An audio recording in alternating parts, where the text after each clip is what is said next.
어떤 일이든 그것이 신앙생활이 되었든 또 사실 그냥 일상에서도 어떤 일이든 우리가 행위를 하는 것도 매우 중요하지만 그 행위가 갖는 의미를 아는 것도 너무나도 중요합니다.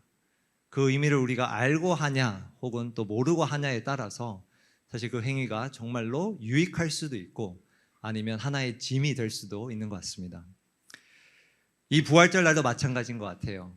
우리가 오늘 사실 부활절을 맞이해서 작은 행사도 이렇게 하지만 우리가 부활절을 기념하는 이유가 있습니다.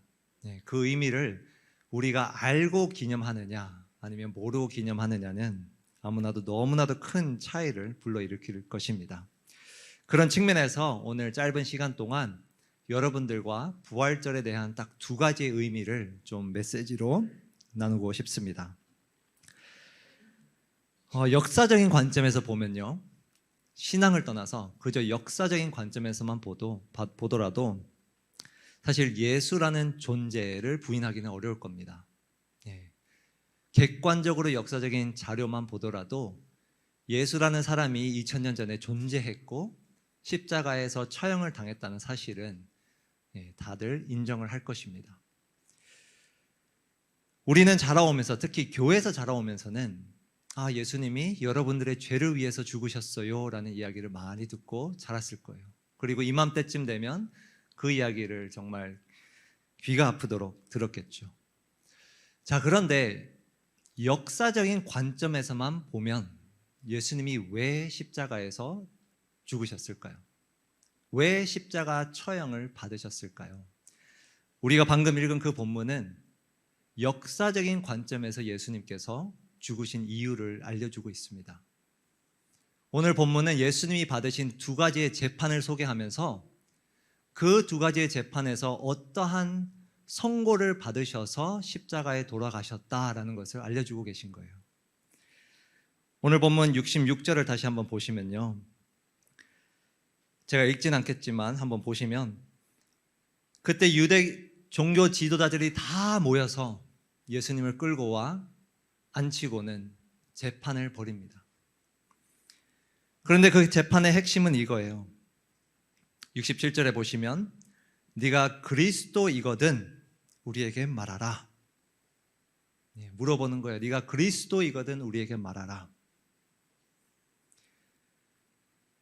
그리고 69절에 예수님께서 이렇게 대답하십니다. 이제부터는 인자가 하나님의 권능의 우편에 앉아 있으리라 하시니 다 이르되 그러면 네가 하나님의 아들이냐 물어봐요. 사실 이 재판은 처음부터 매우 불공정한 재판이었어요. 이미 결론이 내려진 재판이었어요. 그런데 그들의 핵심은, 목적은 이겁니다. 예수님으로 하여금 그가 하나님의 아들 혹은 하나님임을, 신임을 시인하게 하는 거예요. 그리고 예수님은 70절 하반절에 보면 너희들이 내가 그라고 말하고 있느니라 라고 시인을 하십니다. 이 같은 장면을 마태복음에서는 이렇게 이야기를 합니다. 65절 보시면요, 26장 65절인데 예수님이 자기가 하나님의 아들임을 인정했을 때 이렇게 반응합니다. 대제사장이 자기 옷을 찢으며 이르되 그가 신성모독하는 말을 하였으니 어찌 더 증인을 요구하리요. 보라, 너희가 지금 이 신성모독하는 말을 들었도다. 예수님이 첫 번째 재판에서는 어떠한 죄목으로 선고를 받으셨는가? 바로 신성모독죄라는 선고를 받으신 거예요.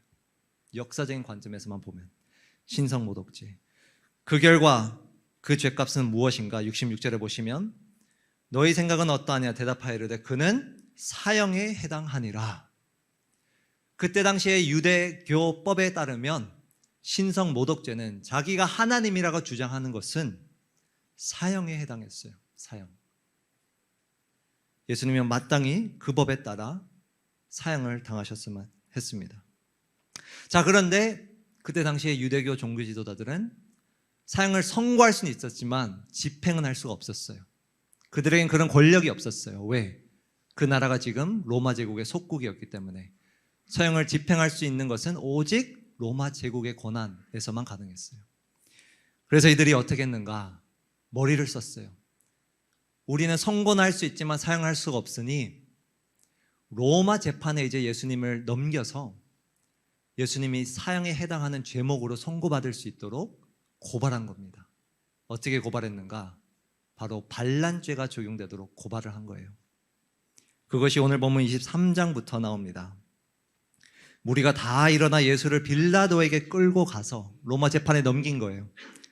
그리고 고발을 했습니다. 고발하여 이르되 우리가 이 사람을 보매 우리 백성을 미혹하고 가이사에게 세금 바치는 것을 금하며 자칭 왕 그리스도라 하더이다 하니, 지금 이 자가 자기 스스로 자신이 왕임을 주장하고 있습니다 라고 고발을 한 거예요. 이렇게 고발했을 때 그가 십자가 처형당할 것을 알고 그 법을 악용하여 고발한 겁니다. 로마 제국은 오로지 그 로마 황제만이 왕이었어요. 그 어떠한 지역의 나라의 사람이 자기가 왕이라고 주장하는 순간 사형에 해당됐습니다. 그것도 십자가 처형. 그래서 빌라도도 3절에 보면 묻습니다. 네가 유대인의 왕이냐? 그리고 예수님은 시인을 하시죠. 내 말이 옳도다. 여러분, 우리가 그렇게 들어왔던 예수님이 내 죄를 위해서 죽으셨어요 라는 그것을 우리가 보기 전에 오늘 성경은 예수님이 두 가지 죄목으로 죽으셨다고 이야기합니다. 첫 번째는 신성모독죄, 내가 하나님이라 주장했기 때문에. 두 번째는 반란죄, 내가 왕이라 주장했기 때문에. 자, 그런데 이러한 역사적인 배경을 아는 게 왜 중요할까? 특별히 부활절의 의미를 우리가 되새길 때 왜 이 관점이 중요할까요? 그것은 이 관점이 예수님이 누구신가를 분명하게 보여주기 때문입니다. 부활절의 첫 번째 의미는 바로 이겁니다. 예수님이 진정한 하나님이자 왕 되심을 보여줍니다. 의미합니다. 그것이 부활의 첫 번째 의미입니다, 여러분. 내가 부활한다 이전에 부활은 예수님이 누구신가를 보여주는 것입니다. 방금 말씀드렸지만 예수님은 신성모독죄, 반란죄로 선고를 받고 십자가에 처형당하셨어요. 자, 그런데 그 부활은 무엇을 보여주는가? 바로 예수님이 결백함을 보여주는 겁니다. 이 죄목이 결코 옳지 않았음을 입증하는 것이 바로 예수님의 부활입니다. 예수님은 본인이 하나님이요 왕이라고 주장을 안 했기 때문에 결백한 것이 아니라 그는 실로 하나님이시기 때문에, 진짜 왕이시기 때문에 결백함을 보여주는 게 바로 부활입니다. 여러분, 진짜 하나님이신데 어떻게 신성모독죄가 적용될까요? 정말로 왕이신데 어떻게 반란죄가 적용될까요? 바로 부활은 그것을 보여주는 거예요. 예수님이 진정으로 하나님 되심을, 그리고 진정으로 왕이 되심을 그 부활은 보여주고 있습니다. 여러분, 이 부활절 날 우리는 우리의 부활을 당연히 감사하며 감격하며 찬양을 올려야 되지만 이 질문도 더불어 우리는 이 부활절 날마다 질문해야 합니다. 예수님이 누구신가? 예수님이 누구신가? 예수님은 단순히 내 죄를 위해서, 내 죄를 구원하기 위해서, 사해 주시기 위해서 이 땅에 오신 분이 아니라 그는 진정으로 하나님 되시며 진정으로 왕이심을 이 부활절날 우리는 선포하고 찬양해야 합니다. 그가 우리를 위해서 구원해 주셨다는 것도 우리가 감사해야 하지만 그가 온 만물의 왕이심을 우리는 인정하며 찬양할 수 있어야 합니다. 그것이 바로 부활절 날의 첫 번째 의미입니다. 자, 부활의 두 번째 의미는 바로 우리에 대해 우리의 회복을 의미합니다. 우리의 회복. 부활은 예수님이 하나님이자 왕 되심을 보여주는 동시에 우리의 회복을 또한 의미합니다. 사실 오늘 메시지를 준비하면 여기서 딱 끝내려고 했어요. 1번 대지까지만 하고 그럼 여러분들이 더 행복했을 텐데. 근데 이 말씀을 준비하면서 계속해서 묵상하면서 이상하게 우리 창세기 그동안의 말씀과 접목이 되더라고요. 그러면서 이 두 번째 대지도 함께 나눕니다. 제가 사실 이 예수님의 신성모독죄, 반란죄를 공부하고 연구하며 또 이렇게 나누려고 준비를 하는 가운데 정말 처음으로 깨달았습니다. 처음으로 이 사실을 깨달았어요. 어떤 사실인가? 바로 이 두 가지의 죄목이 저와 여러분들의 죄목이라는 거예요. 예수님은 단순히 억울하게 누명을 써서 그 죄목을 받은 것이 아니라 생각해보니 그 두 가지의 죄목은 바로 우리의 죄목이었던 거예요. 우리가 마땅히 받아야 할, 선고받아야 할 죄목이에요. 무슨 말인가? 예수님이 처음으로 첫 번째 재판에서 받은 그 신성모독죄, 그게 바로 우리의 죄예요. 창세기에서 본 것처럼 죄의 근원이 무엇이었나요? 우리가 하나님을 의지하는 대신 하나님과 같이 되려는 그 죄, 그것이 바로 신성모독죄입니다. 하나님 앞에서 내가 이제 하나님이 되겠다고 하나님의 자리에 앉겠노라 선언하며 살았던 것이 바로 우리의 신성모독죄입니다. 그리고 반란죄는 어떻게 우리에게 적용되나요? 유일하게 선악을 판단하실 수 있는 그 하나님, 또 유일한 복의 근원 되시는 그 하나님 앞에서 저와 여러분들은 내가 선악을 판단할 수 있다고, 내가 스스로 복을 쫓을 수 있다고 말하며 반란을 일으킨 겁니다. 반란을. 그것이 창세기에서 보여준 이 두 가지의 죄목이에요. 바로 우리의 죄는, 인류의 죄는 이 두 가지에서 시작이 된 거예요. 신성모독죄와 반란죄.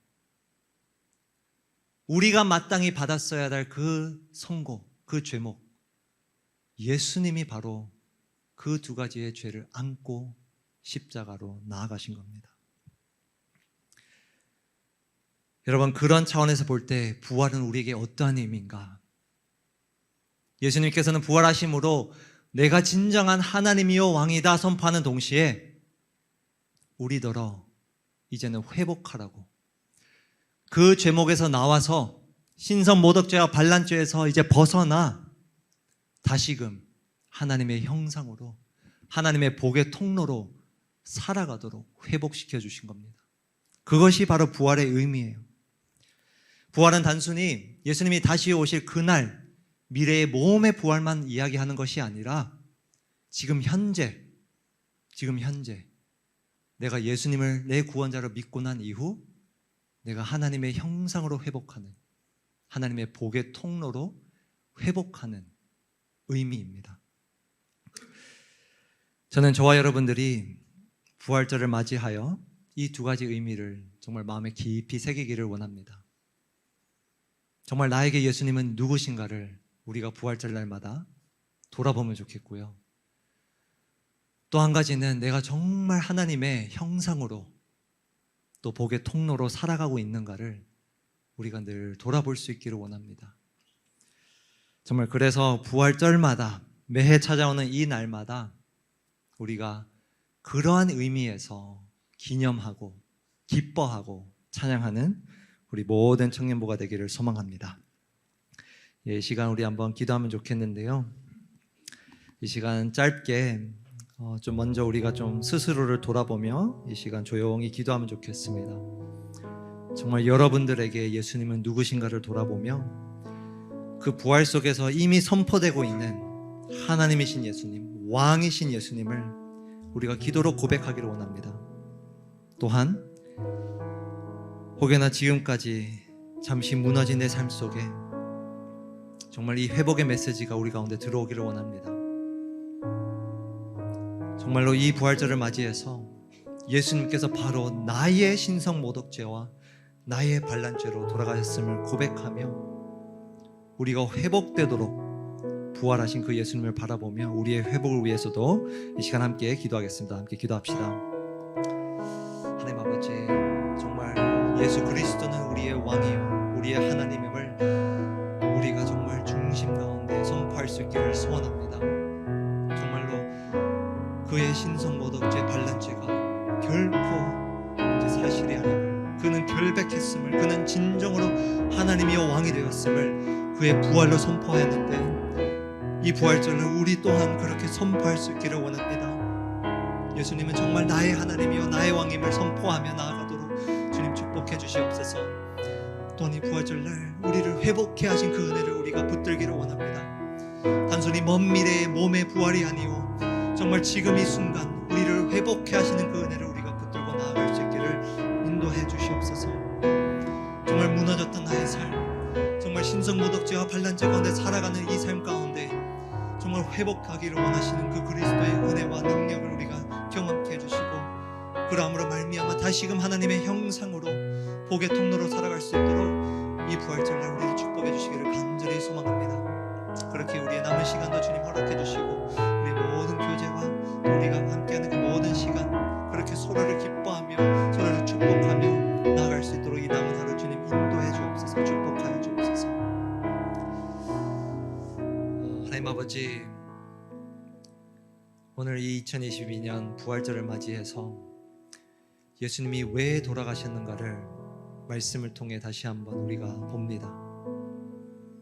그동안 그저 나의 죄를 위해서 돌아가셨다는 그 추상적인 말이 예수님이 선고받은 그 신성모독죄와 반란죄를 통해서 실로 예수님이 하나님이여 왕되심을 우리가 다시금 고백할 수 있기를 소원합니다. 또한 그가 선고받은 그 죄가 우리의 죄임을 다시금 보며 우리가 회복할 수 있기를 원합니다.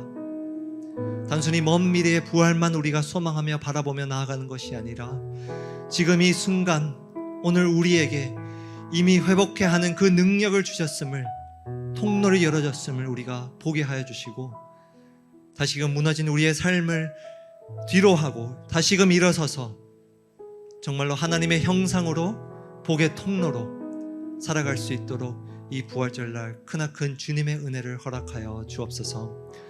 우리가 이제 나아가서 서로 교제하며 하나님이 만드신 그 위대한 자연을 바라보며 그 가운데 정말 회복하기를 소원합니다. 우리의 교제 가운데 축복해 주시고 또 오고 가는 길 주님 지켜주셔서 정말 우리가 이 부활절날 우리의 영혼이 소생되는 은혜를 허락하여 주옵소서. 이 부활을 우리에게 의미 있게 허락하신 그 주님을 우리가 찬양하오며 모든 말씀 예수 그리스도의 이름으로 기도합니다.